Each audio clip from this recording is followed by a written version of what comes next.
Hey guys, welcome to the Phoenix Project. Today, I'm going to be talking to Nathan Cartledge, a life coach, and we'll just be talking about mental health and what he does with life coaching and getting real in depth with the current situation with mental health. So, hope you enjoy, and don't forget to spread the word. Let everyone know what's going on down at the Phoenix Project, and don't forget to help yourself, guys. Don't forget to help yourself.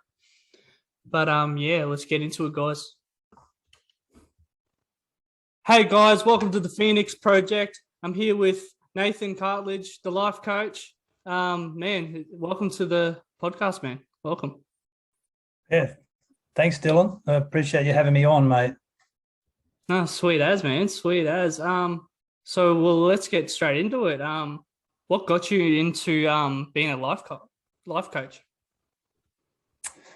Yeah, what got me into being a life coach is it really doing a lot of study around myself and self-development, understanding my meaning. Viktor Frankl says a man with a strong meaning or understanding his meaning will handle about anyhow. And he was a guy who was put through the concentration camps.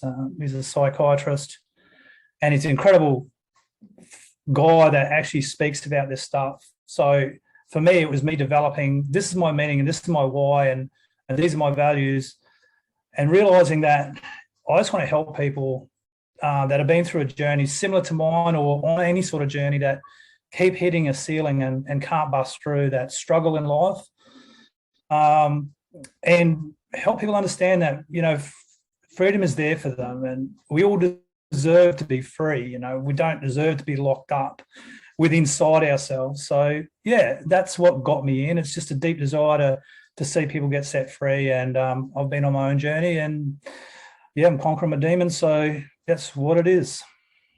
No, sweet as, man. So what's so important about getting the message out of about being a life coach and helping like men with their mental health and stuff like that? What's so important about that is, Dylan, I do firmly believe that men need to understand probably two things: that they're enough, that they can do it, and that real validation should be an internal thing, not an external thing. And so once we know deeply inside ourselves that we're enough, we don't necessarily need the external validation from any sort of performance mindsets or any sort of people pleasing, and no matter how it looks. You would have heard it quite a lot. Of people would say, I don't really care what anyone thinks. But that in itself is them saying, I really do care what people think. And there's elements of that are true. We need to care what people think about us. More importantly, we need to care about what we think about ourselves. So yeah, that's the message. Is like, I believe in men. I believe that when men are strong and when men are capable of, and know who they are and know that they've got what they have within them, then we can get a strong society. And I believe that about women as well. I absolutely do. I believe that about all people. And so that's the message, and it's so important in this day and age, and right now with the world flicking around upside itself, and we're seeing division over choice and things like that, which I have no opinion on. Where men need to know that they can do it, and that's understanding their meaning and understanding their why, and understanding that they may be trapped in something that they don't need to be. They can be free inside. So that's the importance of the message and getting it out there. No, awesome. That sounds good, man. Because especially at this time of at this stage of year, especially with the corona and stuff like that, it's got really serious. Like even 2 years ago before corona, it was getting serious, and now it's just doubled it up. And we need we sort of need more people like you, and to help men, but also women as well. But with men, it's what 75. I'm pretty sure 75% of people, which are men, each day in Australia, take their own lives, and it's really serious. It's suicide is the leading death, from 16 to 45, I think it is. Second to heart disease at the moment, but climbing fast, okay, mate. 704,000 suicides a year at the moment last year around the world. Every 40 seconds, someone takes their life by the act of suicide. And there's something, that word, and we use that terminology and that language way too much. Someone commits suicide, but it's actually not true. Someone dies of mental illness, and that's the truth. That they don't. It's a journey. It's an evolution for them to get to that point where they're so fed up with having to try and deal with what they're going through daily that they actually take their life.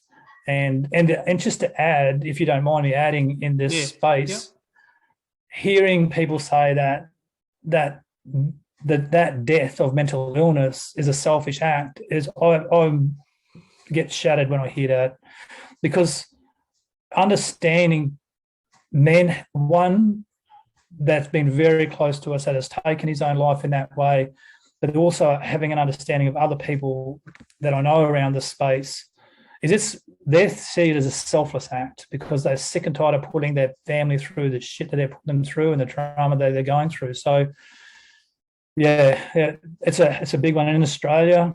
I think it's around 3,400 or 3,500. Oh, actually, no, it was around 3,800 suicides last year.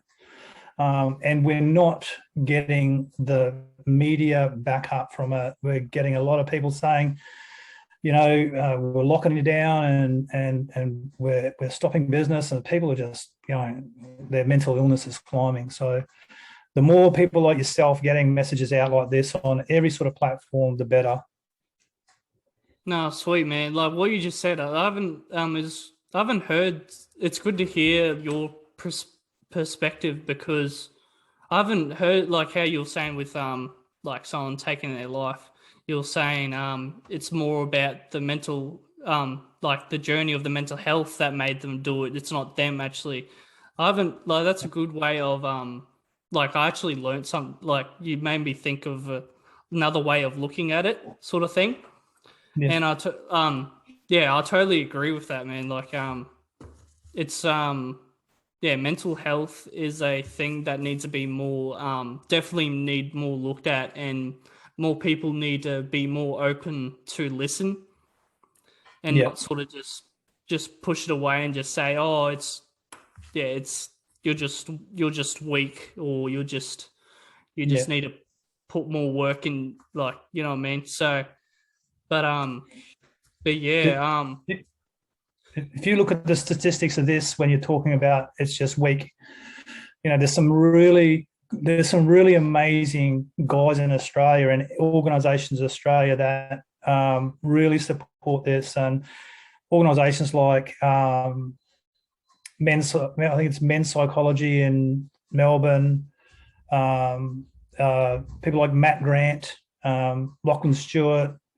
They run projects like Lachlan Stewart runs a project called the Man Can Project.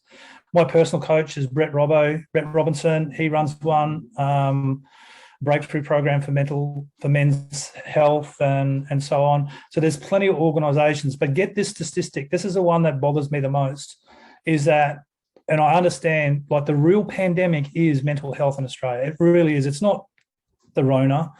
That's an illness that we want to deal with. No one wants to get it. It's fine. However you do it, you do it.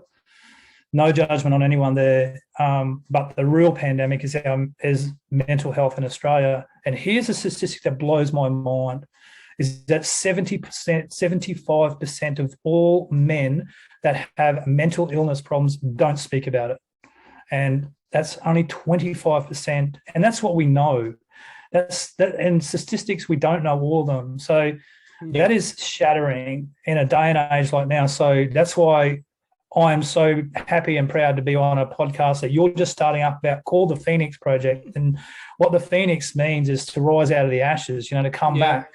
And so, Exactly. yeah, Yeah. yeah. So super proud and just want to get the message out there that, you know what, you just need to speak, you just need to talk. And there's some really cool tools around that. Like way too much people talk to people with mental illness rather than listen to them.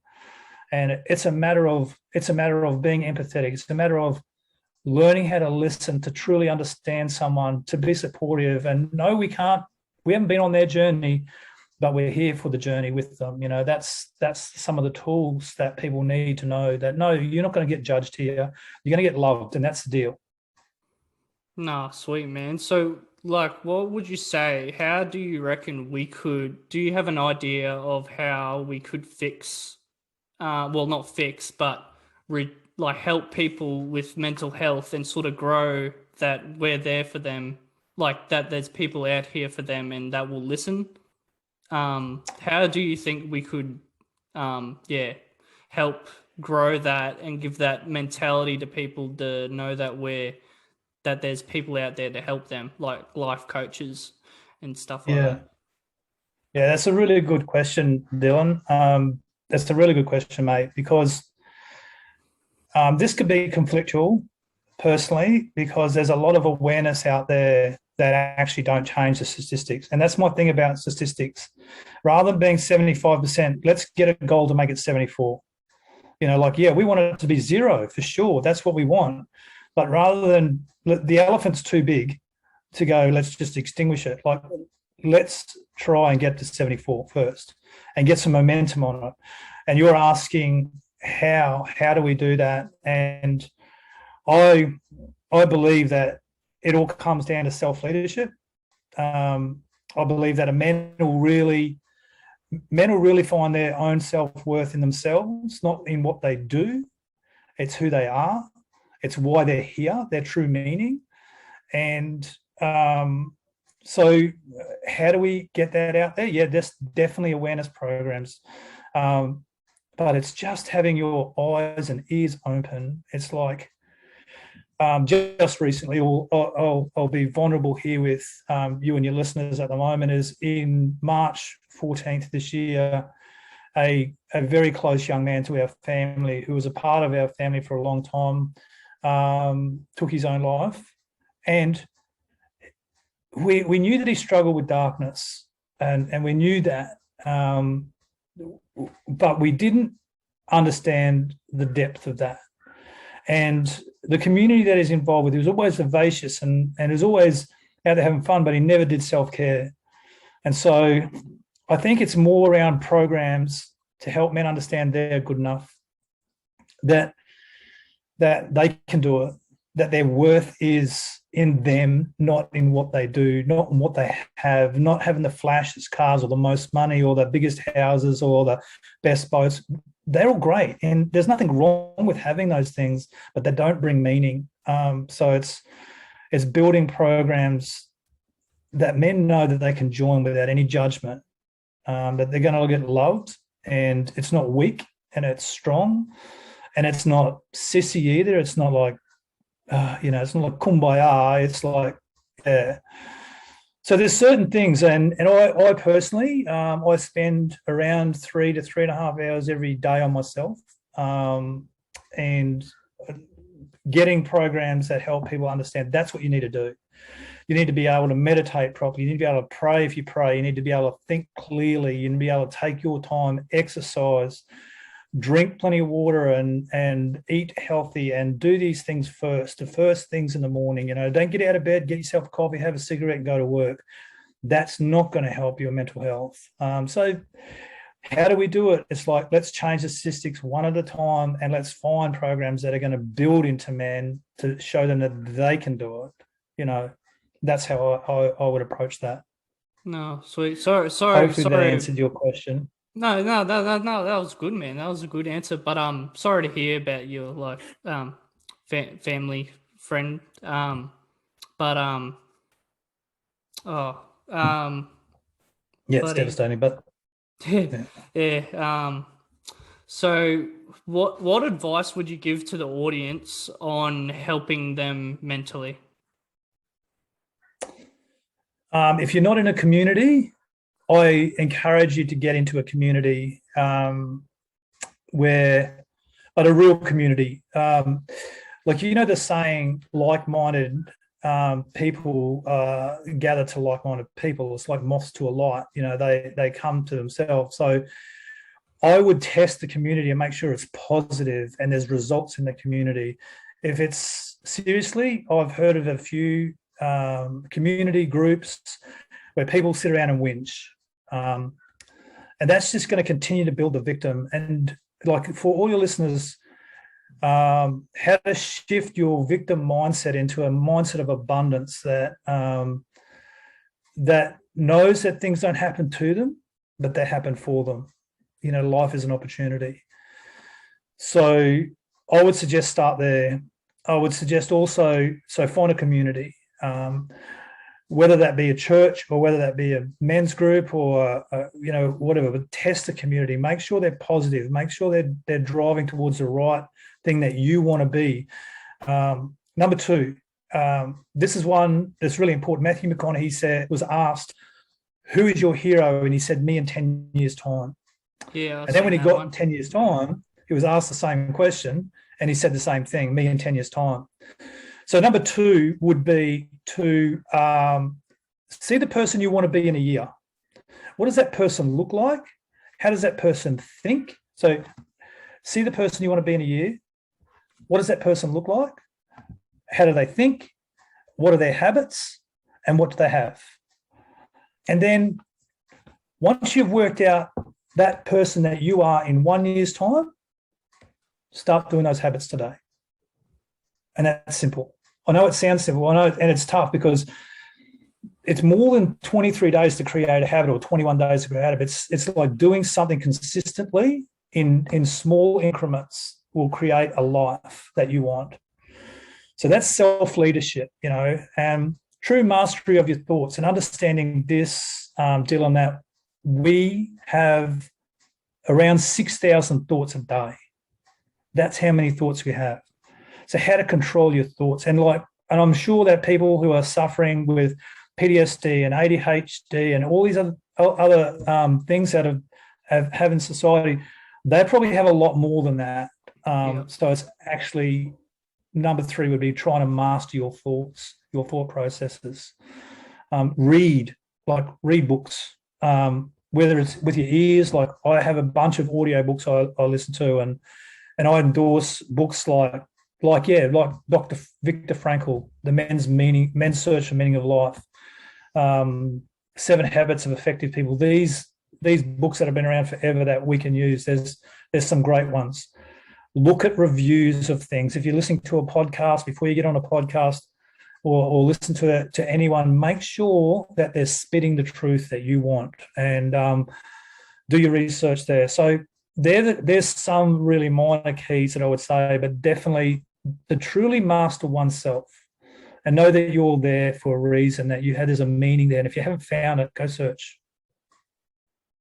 Oh, sweet, man.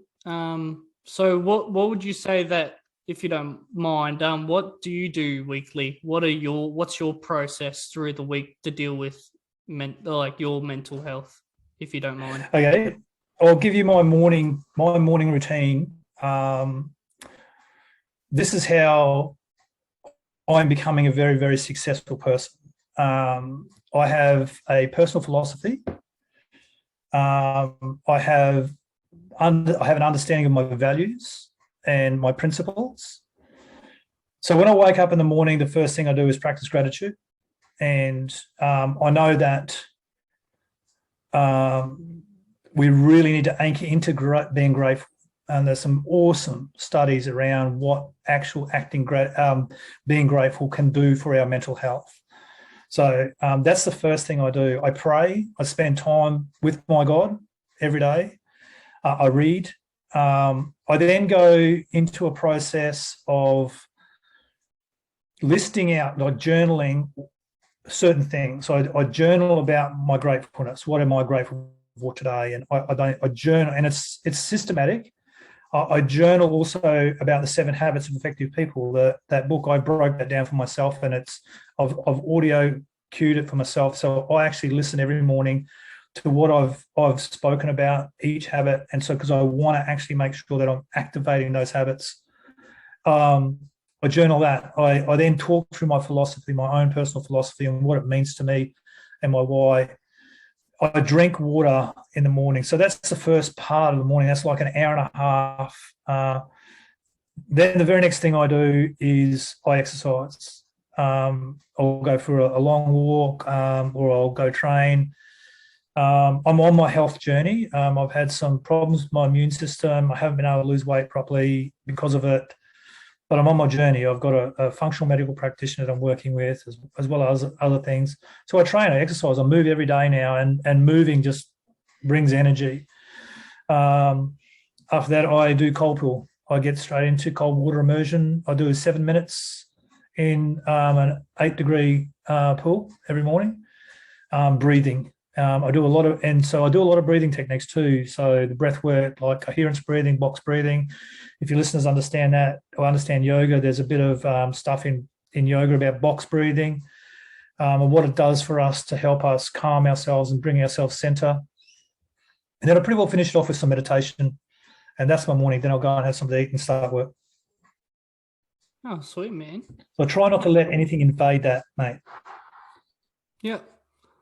Sweet. So I want to talk about like social media. So with social media, can I just add something to that, Dylan? Yeah. I know that sounds like quite a lot, and to try and, people could say, yeah, but you don't start work at 7 o'clock in the morning, so I'm not going to get out of bed at 4 o'clock and do that. I'm a morning person, so I do that in the morning. You might be a night person, but this took me around about 18 months to develop. It took me a while, and I started small. I didn't start with 3 hours. I started with a half an hour. And so the person who developed Visa, like Visa, credit card Visa, yep, it was a person by the name of D. Hock, and they said leadership starts with you, and 40% should be spent on you first. And so I'm in that process. So please don't get overawed with all of a sudden 3 hours is what it's going to take. No, it doesn't take that. It takes just starting, so. Sweet. So 18 months ago, what were you doing? Like, what were you doing 18 months ago? It wasn't that. Bouncing out of bed, looking at the phone, maybe spend a few minutes in meditation or prayer, and then just getting straight on the emails and doing what I've got to do, So it wasn't that. And so has this really changed? Has this changed your life around, would you say?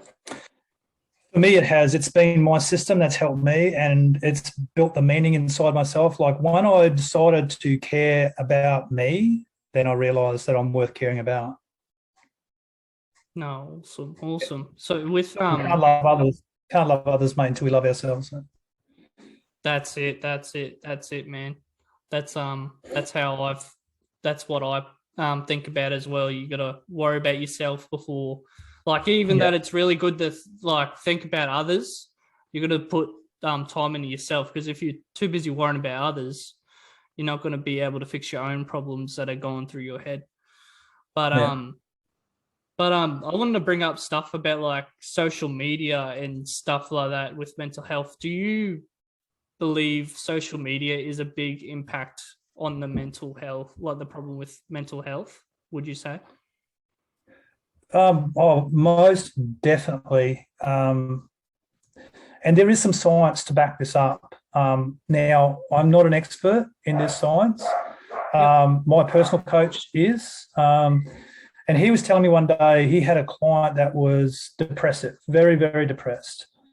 And so rather than giving her the information, which is what we shouldn't do, we're there to understand, he asked her what her habits were, and she said, I might spend a couple of hours a day scrolling, social media. So there's the story to help understand. So, and he said, okay, well, let's go for a week without doing that. And her depression shifted completely. She came back a week later and she did not have any depression. Now, like I said, I'm not an expert, and that's not going to happen for every person with clinical depression, stuff like that. Yeah, yeah. But then there's two types of that. There's real clinical depression. There's just being in a depressed state. So what I believe social media does and is very effective in doing is it's good. It's good to connect with people all over the world. You and I connected through social media, and I'm stoked with that. So there's got a good use for the platform. So, Yep. however, what it does do is it builds comparison, and comparison is the killer of people. Like, if all of a sudden you're comparing yourself to somebody else, then you're trying to live their dream. And there's only one of you, and you shouldn't compare yourself to anybody. Number one is comparison. But what scrolling does is the science behind is it releases dopamine, right? So dopamine is the hormone that makes us feel good. So as we scroll, we find a picture, and we get a dopamine hit. We keep scrolling, we get another dopamine hit. We get another dopamine hit. Before long, the dopamine, because if we're not living a healthy life, the dopamine in our systems run out, and all of a sudden we fall into, I can't feel flat. I'm just over it. Yep. So that's what, that's the science behind it. Comparison, yeah, it's a massive one. How do you feel about it? With social media, I so it's sometimes like with me, sometimes like there'll be weeks where it's something that I sort of got to fix. There's weeks where I'll just be on it all the time, and then by the end of the week, I just feel just drained and just don't want to do anything, don't want to go out in public. But then the weeks where I'm barely on it, like I seem to feel much better and more wanting to go outside and go to the gym like I normally do and be more social. So with social media, I think, yeah, like you were saying, a lot of people use it with the dopamine. It's sort of, they look at the next post, and sort of stuff like that. It takes a lot of mental energy out of them. But then also, yeah, it's a comparison. They look at all these like celebrities and stuff like that. They also Photoshop it, and it's not, a lot of it's not real. Like, they make themselves look so much better than what they actually are. And people compare to and like, oh, why am I not there? Why can't I be like that? Just compare their lives all to what their lives are, but they don't actually know what their lives are. You know what I mean? They could be gone, these celebrities and stuff like that could be gone through struggles that we don't know about, and their lives could be worse than what these people are comparing to, even that they're making so much money and they got maybe the greatest looks or whatever it is. It doesn't mean they're having a great life. And they think, people just think they're gonna, like, just because they post all these great things about their careers or whatever they're doing, it doesn't mean that their life is going great. And it's not like they're gonna post all this stuff. It's not they're gonna post all this private stuff up that they're dealing with all the time, because that's just how the world is at the moment, with not really opening up to what is actually going on in their lives. So yeah, that's how I see with like social media and stuff like that.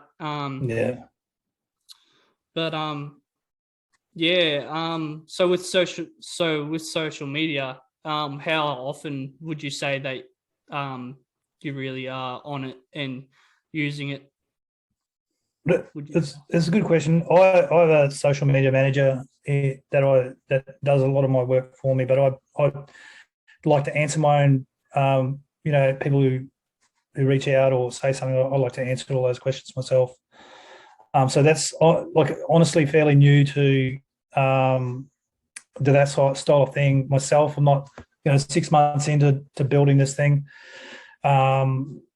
So I'm trying to find a balance there. That's true. Like what my regimen is before 7:30 in the morning, I won't touch that.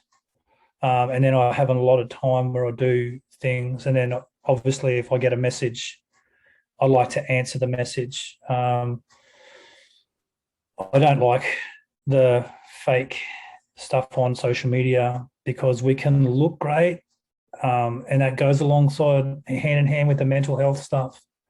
We can be portraying one image that's not really what we are, and I would rather people be honest. Like if you're going to be on social media a lot, but at least be honest. So Yeah. it's something that it's if it's not being productive, if you're not building a business on social media and you're not actually, it doesn't need to. You need to have that in a box a certain amount of time a day. You need to actually be in charge of that, and that goes alongside with all the leadership stuff that I'm teaching and the mastery of oneself. Is you need to know when it's good. Like I couldn't say to someone like, oh yeah, I spend 3 hours a day on my social media, or I spend 10 minutes on social media, whether that's right or wrong. It's personal. It's when you know it's too much, and when you personally know that you're wasting time, you're not being effective at all, and you're hurting yourself. When it's like that, yeah, that's when you should know. But personally, I don't get on there before 7:30 in the morning because it's part of my routine. And then I just like to answer questions. And if I want to post something personally outside my campaign and stuff that's going on, I will post something personally if it means something to me, like a leadership tip or something that means something personally to me. No, sweet, man. So where do you see this going for you in a year's time with the life coaching, and stuff like that? With the coaching, with the leadership stuff, look, I've got goals, definitely. I've got goals. Yep. But more than the goals that I've got, I have a message, and it's my meaning, and it's my why, and it's why I'm here on the earth, and it's to get this out to as many people as I can. So I have an adage that I say, a little mantra. It's dream big, start small, and trust the process. And that goes through everything I do. We've got a software business that we've just sort of started and gone all in on, that we've developed into an app. So it's dream big, start small, trust the process. So with the coaching and the leadership coaching and things like, I can have all these goals that I see a lot of coaches do, and they say, get to 10K a month and do this course and get to 35K a month or earn millions a year. But for me, we need money, and it's a byproduct. So if I focus on that, then I'll never have enough. But if I realize this is my goal, is how many people can I help? How many times can I change that needle from 75% to 74% to 73%, 72% to 65% to 60%? How many lives can get changed by the fact that Nathan's taken the time to listen to someone rather than speak to them? For me, the goal in a year's time where this can go is unlimited. It's completely unlimited, because I'm an unlimited person. I've got myself to a point where it's on me to do it. So where can it be in a year's time? I just want to help as many men, which the byproduct of helping men is helping communities, is helping wives and children as well. So I don't know if I explained the goal well enough to you. I can have a numeric goal, and I do. Like, I like to be in a space by the end of the year to have, multiple people I'm working with. But for me, it's more about changing that statistic and seeing people make it. Like, I've got some clients, and one of them is his light bulb starting to go on. He's going, oh, and seeing that happens, it means more to me than anything else. So, and then of course, because of the effort that I put in, because of what I do, money is the byproduct. And what I can do with that money then to grow. Yeah. So is there anything particular at the moment that you're working on to grow your platform? Like what your life, like to try and get yourself out there, sort of thing? Yeah, there's a couple of things, and I think it's a really good question. How do we do it in an authentic and integrous way? How do we grow ourselves? If we really believe in what we're doing, how do we grow ourselves in an authentic and integrous way? Because at the end of the day, you jump into a Facebook group and you're going to get pitched hard to spend 10K a month on, we can take you to this, or that. But for me, it's like, there's been a study done by a guy by the name of Rory Vaden in the States, for America, and he's talking about personal branding and how to personally brand properly. And that the first thing that we need to do is build trust. The people have got to know that they can trust us. So I only ever want to work with people that actually do trust me, because that's how I get results. So how do we do that? Like, that's breaking that down. So how am I? I'm being honest, mate. I've got a heart that's for people. I've got a few little campaigns going on the side. I'm actually involved in a mastermind with my coach that's running for about 18 months or 14 months. And we get specific high-profile people in to help us understand how to funnel properly, and how to actually build campaign properly, and how to do that sales stuff, but other things as well, like health and well-being and all that. So I'm in a mastermind. I encourage people to get in a mastermind. I've got mentors. I've got some great mentors around me, and I heard a great thing yesterday, how to pick a mentor really, really well. And so I've got mentors, and I've got a small campaign. So that's how I'm doing it. Yeah. Oh, sweet. So, with that, so, what do you do outside of life coaching? What are you doing outside of life? Yeah, life coaching. Is there any other businesses or other things you're doing? Yeah, we run a couple of other businesses. We've got a commercial painting business, funnily enough, that we run, or that I run, and that's fairly hands off for me. It's pretty easy. I'm not interested in growing that meteorically. It's been a source of income for us for a long period of time. We've built an app called Simply Click, and that is our software as a service business, and we're moving all in hard on that right now. We've just employed my daughter, actually, who's a very smart admin marketing person, to help push that to the people, and we're excited about that. But all that said, when that settles, my passion is this. My passion is to help people. My passion is to show people I can be courageous and face anything, So that's my passion.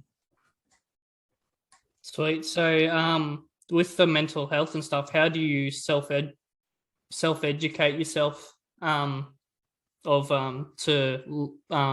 be a life coach and sort of help other people with the mental health? Again, Dylan, really good question, because there's a lot of assumption and opinion around there about, people think they know.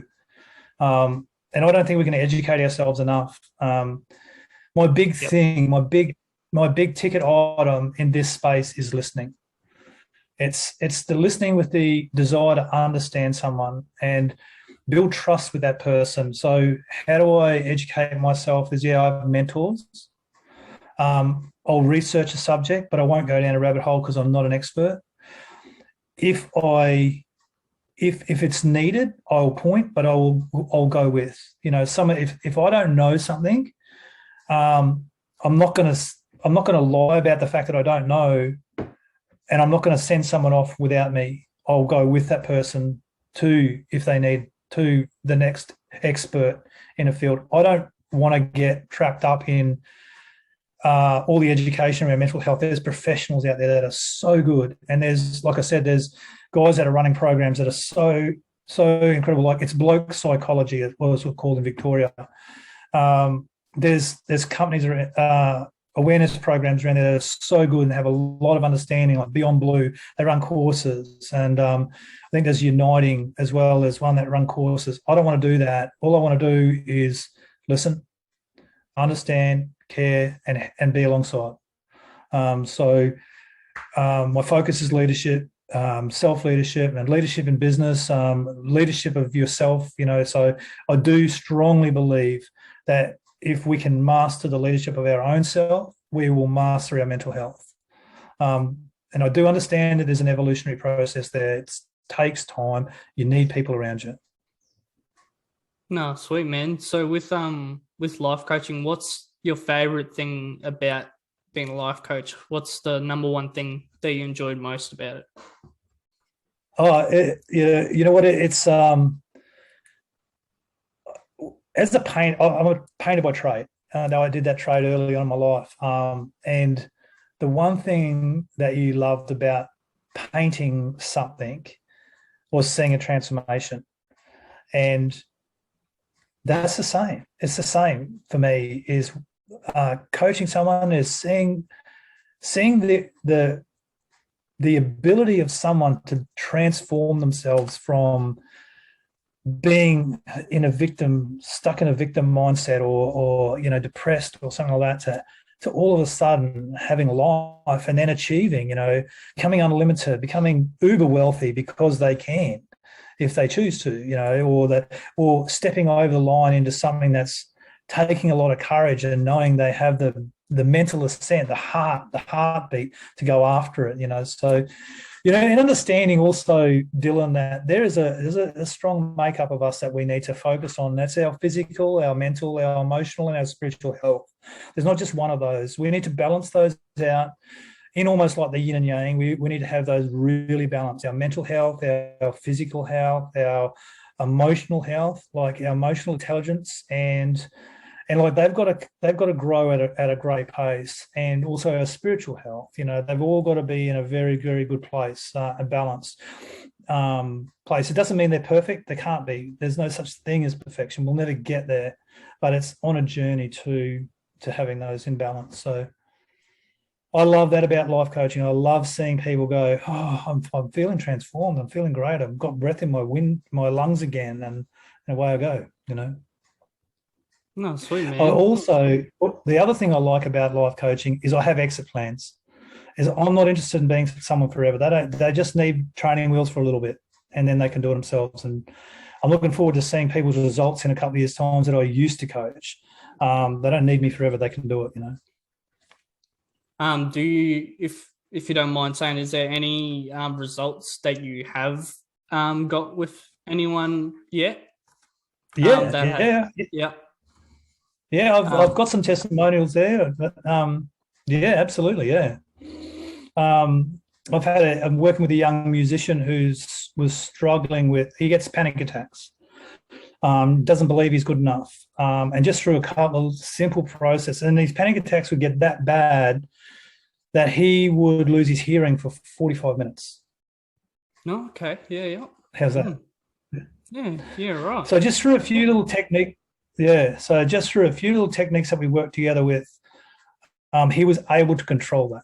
And that's one, and a local business guy that I work with here just had those habits of getting out of bed in the morning, pouring coffee and getting a cigarette, and sitting in front of the news at 5 a.m. until 7 a.m. and then starting his emails. And that was his process. Now, he doesn't go anywhere near that. Like, he knows he's important, and because he's valuable.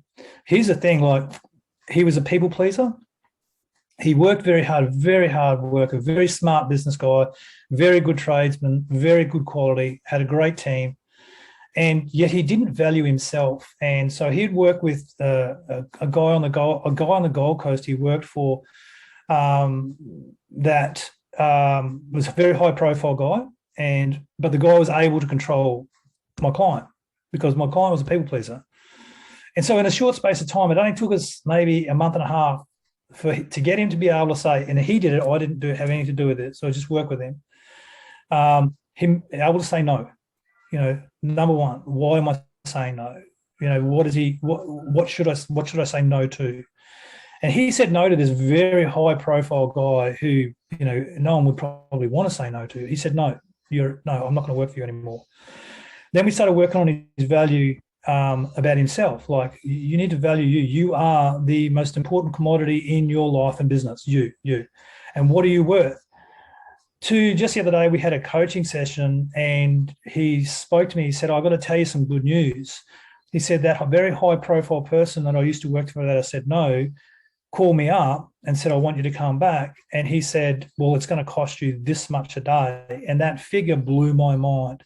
He would never charge himself out at the right figure. He would be, as a high quality tradesman, he'd be at $450 a day. Well, it's triple that, nearly triple that. And he said, this is what it's going to cost you to have me. And the guy, the high profile guy, said, no problem. So he pays him that a day plus what he's earning in his other business now. So he's gone from having a business that was heading down because he was not looking after himself to having a business and it's now going to probably triple what it was because he's simply looking after himself. And I didn't do any of that. I just walked alongside him. Yes, I have the information. Yes, yeah, it's there. But my content's free. I give my content away. It's my association and my accountability that is what I charge for. So there's a couple of results for you. No, sweet, man. So what advice would you give to someone that wants to get into your area of work? Okay, really, again, great question. I would tend to ask some really strong questions of yourself. That's the next one, is really ask some strong questions of yourself. Because people, and I've seen this, and one of the reasons why I didn't get into coaching 5 years ago is because that's all I could see was people just jumping into coaching and thinking they could coach people and doing a certification process through whatever college they did, which I absolutely would endorse. But they had no real heart for people and they weren't cut that way. And so number one advice is know your why, know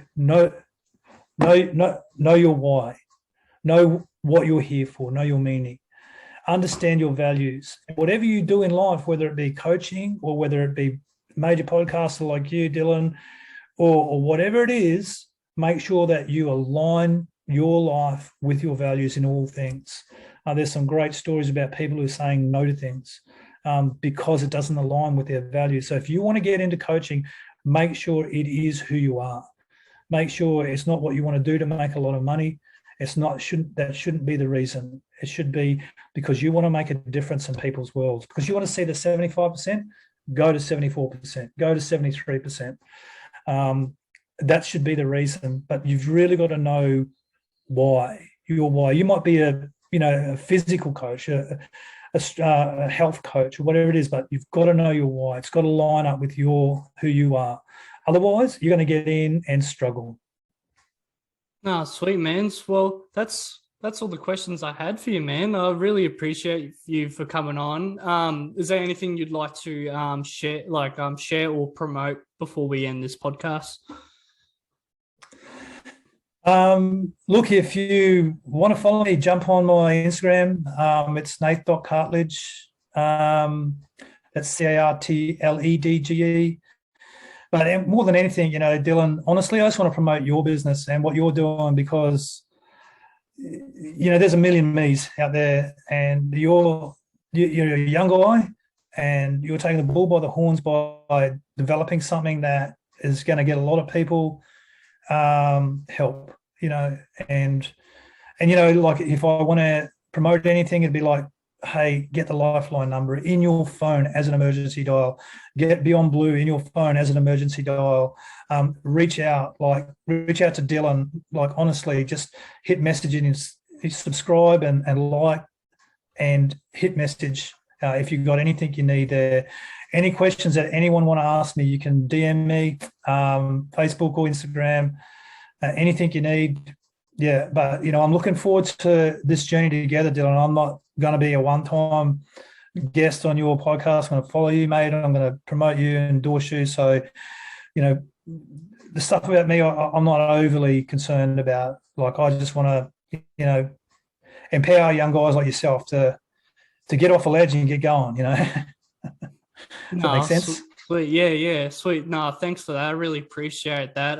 But we'll have to I'd like to do another episode with you sometime in the future, man. I really enjoyed listening to what you had to say, and I'm pretty sure the audience would also have a lot to learn from this episode. But then again, thanks for joining the episode, man. And definitely do this again sometime in the future, man. Let's stay connected. You're welcome, sure, mate. Okay. Over and out. Thank you, mate. Bye.